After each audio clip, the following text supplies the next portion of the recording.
Hi and welcome to the Process Diary work in progress video for August 2010, the first of two for this month, just like last month. Today I'll be continuing the boots of this character, focusing on constructing the boot tongue and adding laces.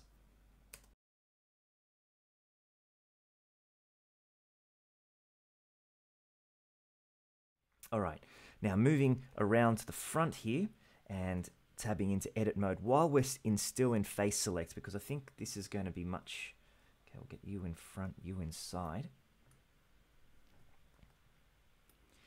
It's going to be a little tricky, I think, but if we get it right, okay. We're going to select face by face, all of these front ones.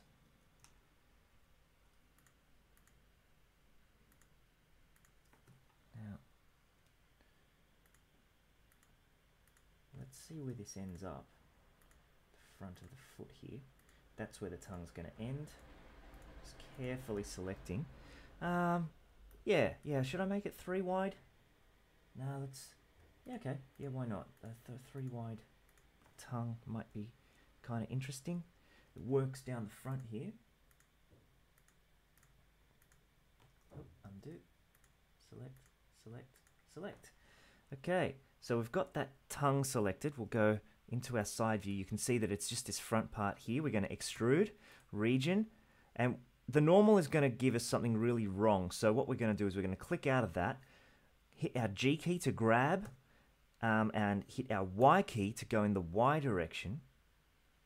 I'm going to move it into the Y a little bit, and then I'm going to grab Z key to go in the Z direction so we can get that pushed in a little bit there. And let's see what this looks like in our perspective. Okay, it's starting to look right. It's a little wonky there, so we're going to fix that up. So a little neatening up here might not be such a bad idea. But oh yeah, it's looking pretty wonky. Oh boy, not great at all. But it shouldn't be too hard to fix. Just a little bit of a smoothing out.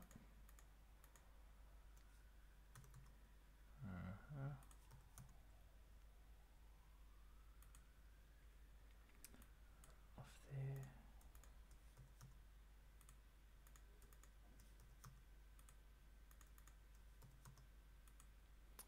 All right. For starters, yeah, the boot's looking much better. Next thing, of course, we need to do is to refine those edges. So I'm going to put in a loop. This would have produced a fairly big loop in here. Just trying to find it. There it is. Which means that we can get a nice crease there and there, giving us a more defined looking tongue section. Now the final thing we have to do is put a row of buttonholes and some laces. So the way we're going to do that is actually to make a number of new objects and just attach them at the end to this overall mesh. So let's see if we can place our cursor somewhere like that. I'm going to add a circle. Doesn't have to be a big circle, and we need to make it a very small radius, maybe 0.01. Let's see what we get here. Okay.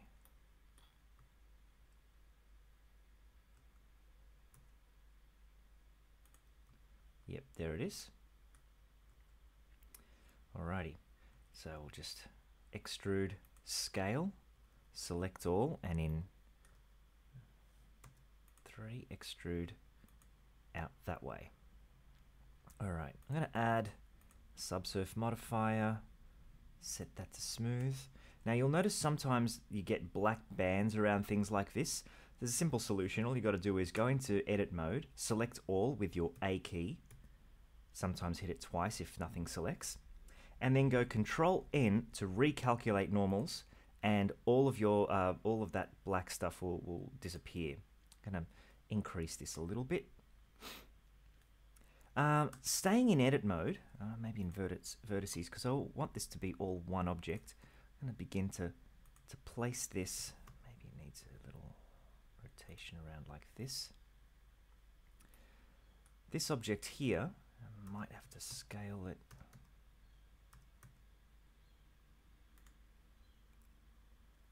It's going to be a button. So maybe we'll just rotate in the Z a little bit more. And now the task will be to let it intersect with the mesh right where we need it to. Maybe.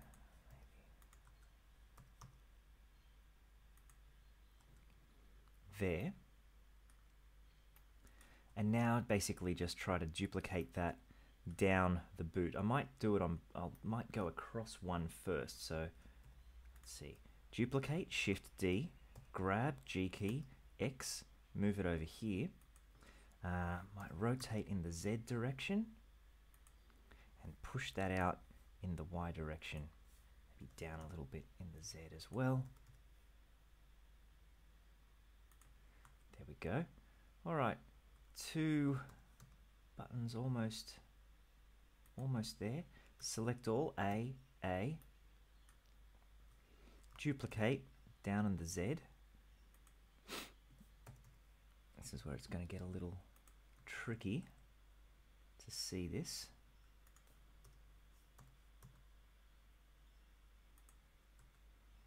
Yep. This one might look a little bit better over here.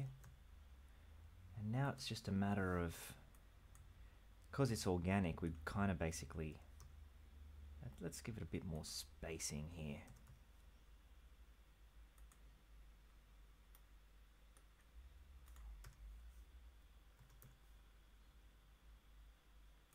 Okay. Because it's organic, we can basically eyeball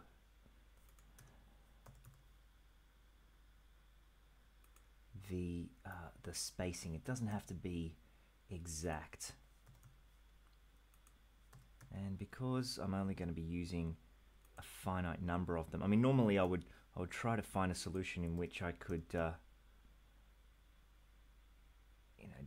use an array or simplify it. Perhaps drawing a curve might be a solution. If there was an overabundance of these things, I might go ahead, but I might only be duplicating 2 more instances of this.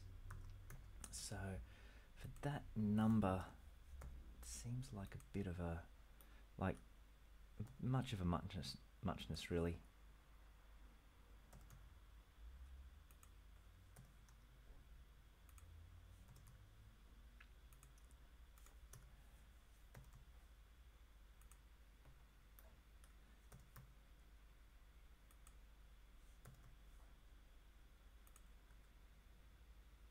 How's that looking? Okay, looking good so far. Let's get a couple more going here now. Down to here.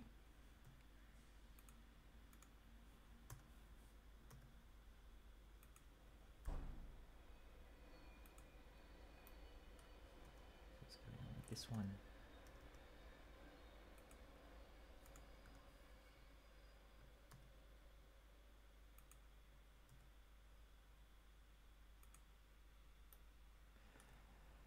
Now, of course, we're gonna, I think we might be able to get away. You know what? Let's not risk it.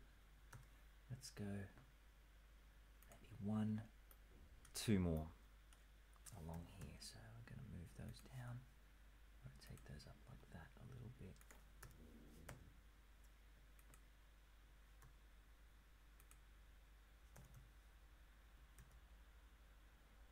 Yep, there's 1.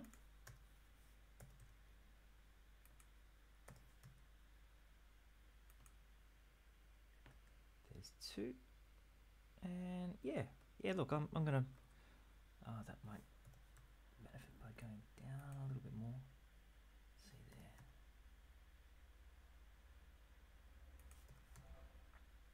Just a touch. All right. As with adding the eyeball to the head, if I shift select now the boot mesh, Control J to join selected meshes, you'll notice that on the opposite boot, we'll suddenly get the rings duplicated. And so now they belong to that particular mesh now. So naturally, the next thing we have to do is add some laces. And in order to do this, I'm actually going to create a curve, and I'm going to be using the points on the curve to draw the lace. And later I'll be converting that to a polygon and, of course, attaching it to this mesh, which will then in turn mirror it on the other boot.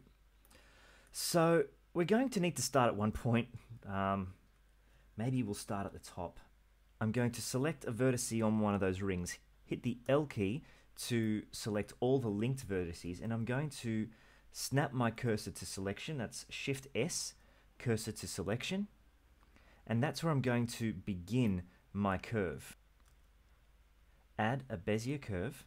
There we've got our Bezier curve, and in the curve edit panels down here, you'll see that in the curves and surfaces panel, there's back, front, and 3D. I'm going to enable the 3D, which will give me this arrow which shows the direction of the curve. And it also allows me, if we take a look in side view, to grab the curve and now move it off its own XY plane. So let's start by doing this. I'm going to rotate this one around, so we're going to begin to point that curve down in this direction. And we're going to try to maybe first of all draw the curve that we want, and then sort of refine it as we go.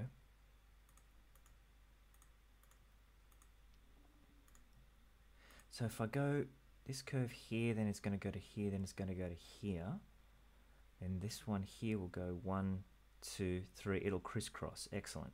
Okay, so export that.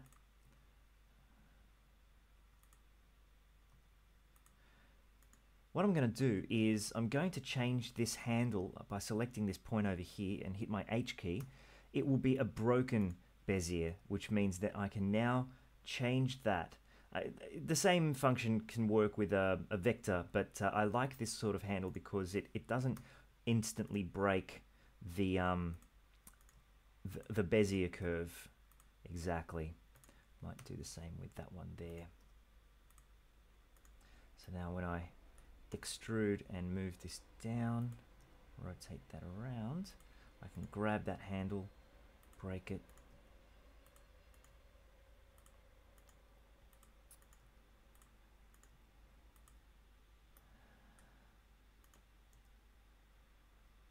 and again.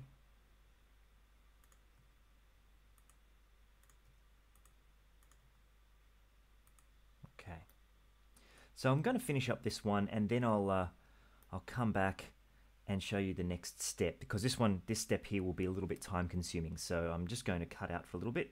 Okay, so just finishing up these laces, I'm just going to show you how I'm quickly going about positioning these points.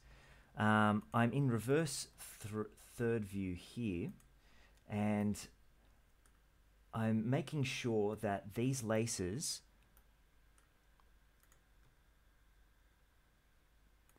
work in a fairly consistent order, and that is that in this case, in this lace's case, I guess, we get it coming out of this hole into this hole, wrapping around here, so that way we can see that it goes behind this particular tongue, down to here. Let's see where this is here. So in front view, hit my E key to extrude, and I move this down over here, in which I go numpad 3 to go to the other side of the boot. Again, we see that it can enter into there, extrude down to here. Still in side view, maybe we can see it a little bit more clearly. that, like so. Control 3, so that we can see where it goes into this hole over here. It comes out there.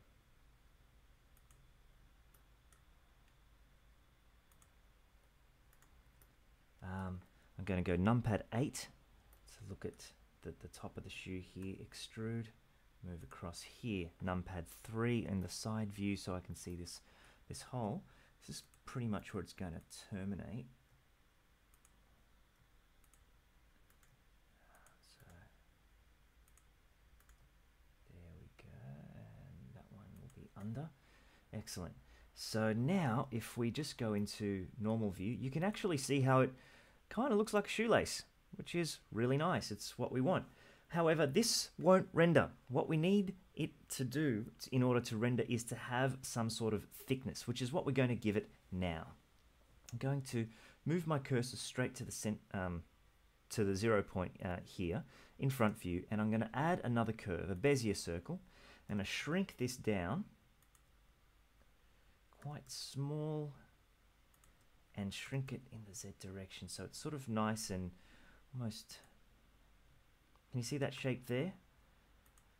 I'm gonna grab those 2 points and give it more of a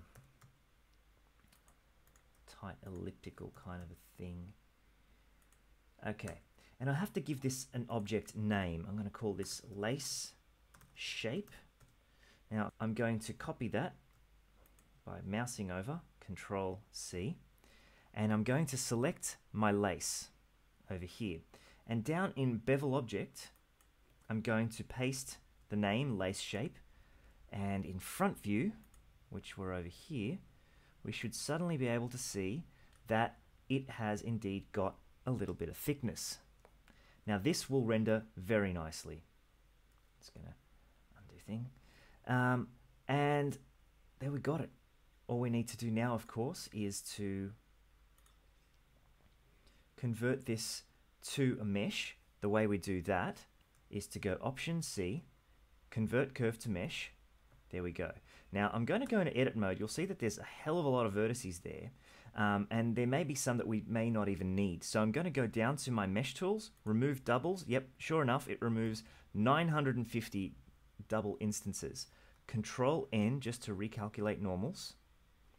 Okay, and I'm going to shift select the boot mesh, Control J, join selected meshes, and if I go into my front view now, we've got a nice pair of boots with some laces and some rings and some really nice detail.